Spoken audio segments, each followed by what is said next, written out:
full, let me straight to the brim. Alright, yeah, chill. Welcome back to the YouTube channel, guys. It's Jay Ayyo. So today we're here. We are going to be discussing the retrial for Vybz Cartel. Now, before we get into it, here at Jay Ayyo, we are about how topical subjects can be made into lessons. So the Vybz Cartel case, which we discussed two, three videos back, which would have been back in March, I believe March of 14th to be exact. This matter had went to the Privy Council in the United Kingdom, where they said that it should be squashed. Vybz Cartel's conviction should be squashed, thrown away, and the decision should be put to the Court of Appeal for them to decide if they're going to retry him. Now, the DPP, which is the Director of Public Prosecution, Paula Llewellyn, CD case, she is Jamaica's top prosecutor or top lawyer when it comes to prosecuting. Why is she important? She deals with all the cases that need to be prosecuted in the public's interest, or what she deems is in the public interest. Now, who is Paula Llewellyn? Now, Paula Llewellyn is a lady. She's the first prosecutor. She was appointed to the post in 2008. Prior to that, she was the DPP, and prior to that, she was in another role. So she's been in the DPP's office for quite a while, and she's held the position of Director of Public Prosecution for over 15 years. Now, she herself has a lot of controversy because, one, most of her senior managers seem to not like her. So I don't know if that's indicative of her management style or her approach. But during her tenure,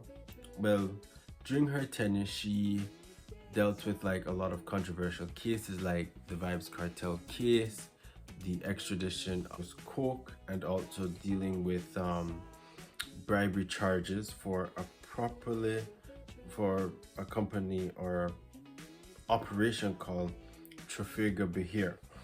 Now, she has done quite a lot of stuff during her time as a career prosecutor.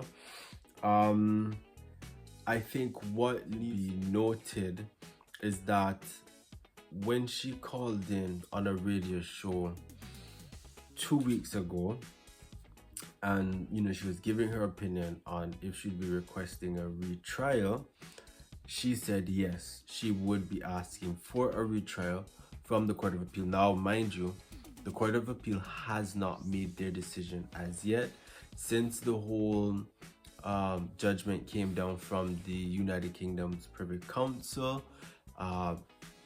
Adidja Palmer's, Vybz Cartel's lawyers have requested to get bail and that sort of thing, because technically he's a free person. Even up to this moment, he is free. It's just there's been a lot of bureaucratic processes.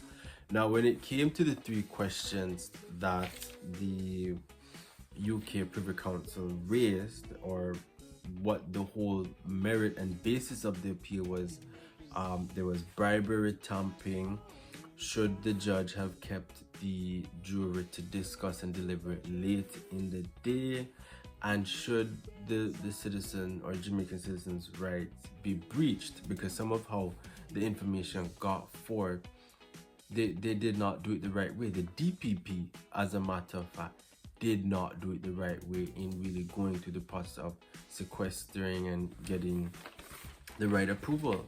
So it is quite interesting to hear that the same person who, as a judge, to say, yeah, we're prepared to go forth, everything is fine, knowing that the jury has been tainted, she, at the time, in her good learned judgment, said, oh no, it's okay, let's continue. And now she's coming back to say, okay, let's retry it. The fact of the matter is, if you had done the job properly the first, it would not have to be revisited now again. And there's going to be a lot of money being paid out for this whole process, unless she has new information that she feels strongly about to retry, because all that information she can't use again, so she'd have to use separate different information to retry this individual.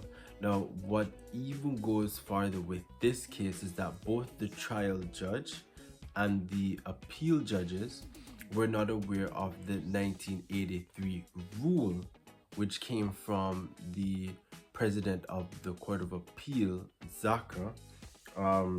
Correction, it's Mr. Justin Edward Zaka, president of the Court of Appeal Times, said there should be no suspicion of any, what we would say, any suspicion of, justice, or any lack of justice, or even a hint. There should be no hint of interference in the court of justice. And so how can a director of public prosecution go ahead with something go ahead with a case and know that there is a strong suspicion of interference? Now, when she called into the radio show, whoever she was talking to, she said, oh yes, I've done it before. So what that means is that she has tried cases where there've been a suspicion of interference with justice, and she has felt comfortable in continuing with it, as she doesn't feel that anything is wrong. Now, the fact of the matter is, she is a director of public prosecution. Is she doing something that is right?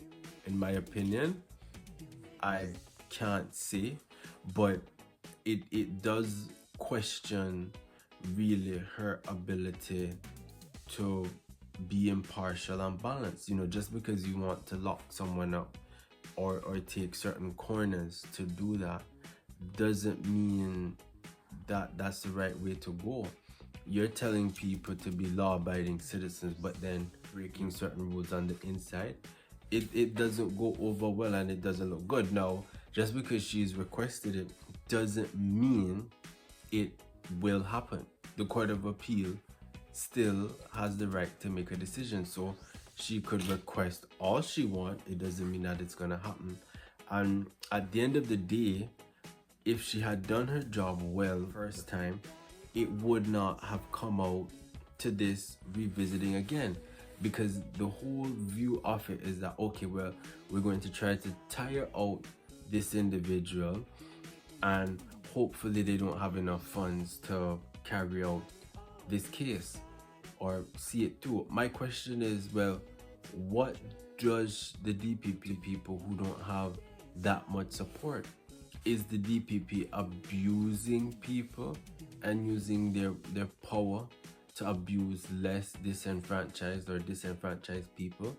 Because this is one person who has the backing and the support to go the whole way through.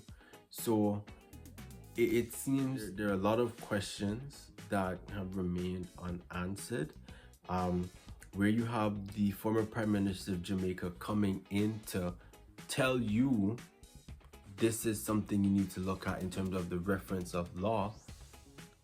It makes you wonder about someone's competency and the DPP's competency at this point, notwithstanding the fact that she has issues within her own office which she doesn't seem to be able to handle. The government isn't really that impressed with her at the end of the day. I think there's writing on the wall for the DPP specifically, because yes, you've been able to produce relative to a standard, but are you looking at the whole picture? Are you looking at how much it's going to cost the government of Jamaica to continue this failed case that you've lost now that the judgment has come down? So one should be able to learn to take their losses, crack on, and not be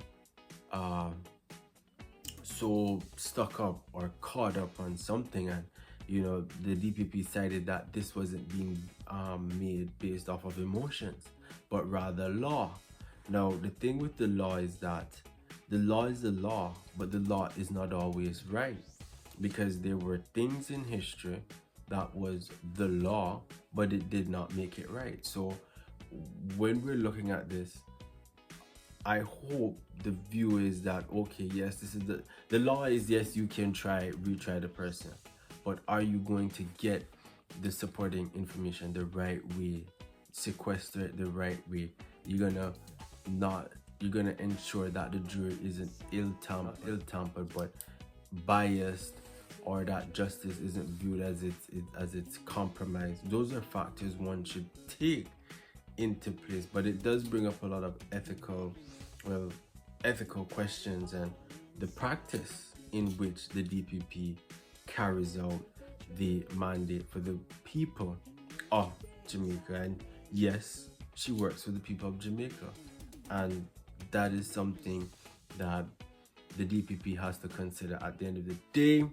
But those are my comments, guys. Don't forget to like, subscribe, and share, and I'll see you on the next video.